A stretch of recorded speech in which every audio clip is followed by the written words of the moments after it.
If you drilled with a white belt in Brazilian Jiu-Jitsu and they kind of sucked, it's actually your fault, not their fault. Let me tell you why.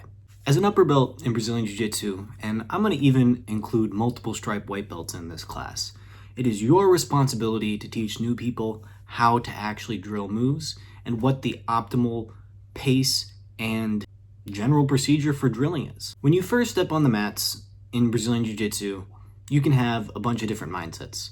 Some of those might be the fight mindset, thinking you have to try as hard as you can no matter what to resist this move and we're fighting and then you finally get it and it should be done like that every single time. That's one of the most frustrating white belts to drill with, because when they're stiff as a board and they're fighting you tooth and nail, the technique is not going to work, because Brazilian Jiu-Jitsu techniques are, yes, designed to work against resisting opponents, but there's another factor. There's the timing and there's the trickery aspect of it.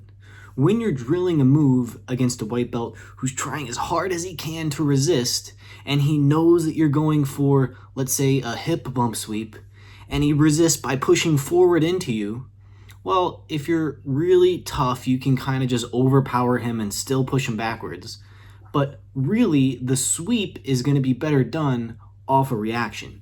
You pull him down, and then when he comes up, you time it, and then you sweep him. And that's better jiu-jitsu.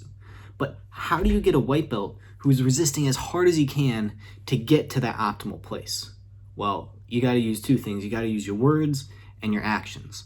First of all, you have to break that social barrier of unspoken, we're just going to kind of make this work and wait until the next portion of class.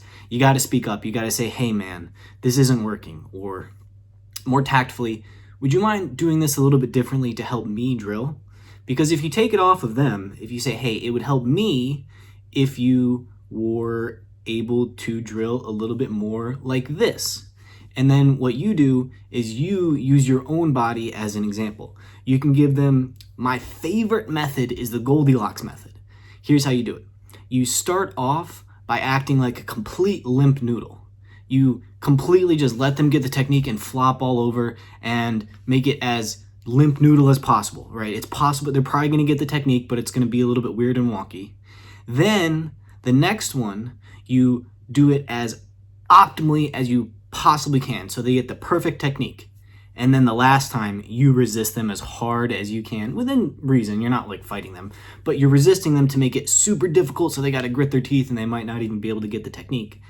And then you can explain to them, kind of meet me in the middle of those two levels. We don't want to be a limp noodle. We don't want to be resisting as hard as we can. And even we don't want to be resisting really hard, honestly, when we're drilling. We want to get the motions again and again.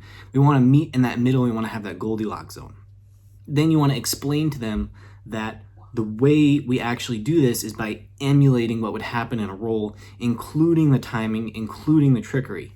And so when you're drilling it, you have to explain that it's not just about forcing a technique no matter what. Because when you're an upper belt, sometimes when someone is resisting really hard, you can kind of switch the technique up a little bit and still make it work.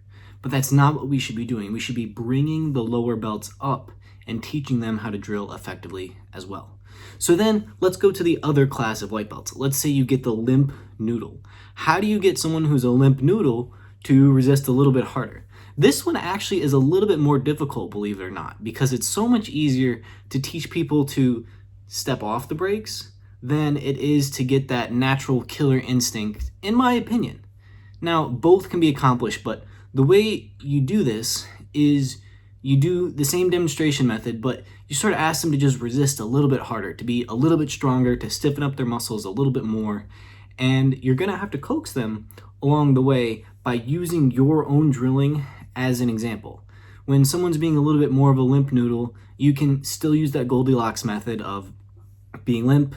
You don't really have to resist really hard if they're not resisting really hard, because they don't need that demonstration. You'll figure that out later. So you can kind of be a limp noodle and you can kind of give them a little bit more resistance and kind of show them how it goes with the motion. But you're going to have to use your words a little bit more and explain to them that the reason why we're doing these techniques is to stop a fully resisting opponent. Now, of course, we want to be a little bit cooperative while we're drilling, but I'd say ask them to turn the dial up a little bit more. ask them to put just a little bit more muscle into it. And we want to have technique only, right? But you want to actually be doing this in a more realistic situation. So if you're going with someone who's brand new and they're acting like a limp noodle, try that. If you're going with someone who's a little bit too hard, give them the Goldilocks method. And if you're rolling with someone who is perfect, well, I don't know what to tell you. Why are you watching this video?